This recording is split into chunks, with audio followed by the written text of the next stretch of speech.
promising new signs.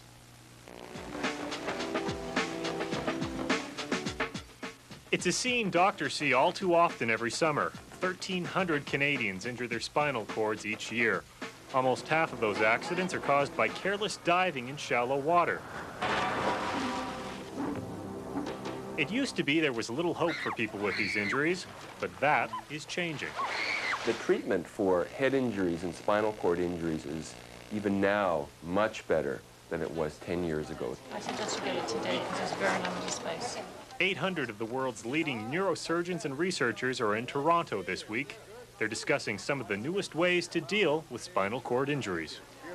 Now, quite often in an accident, the spinal cord might not be seriously damaged, but it's the internal bleeding and other effects that occur in the hours after an accident that can cause much of the crippling damage. Even in patients who have a major paralysis, the spinal cord is rarely severed. So there's an initial mechanical blow to the spinal cord, but after that initial mechanical blow, there are a series of secondary cellular events which cause even worse damage. This is a cross-section of a spinal cord. It shows internal hemorrhaging damaging some areas, blood shortages killing others. In effect, the spinal cord is having a stroke.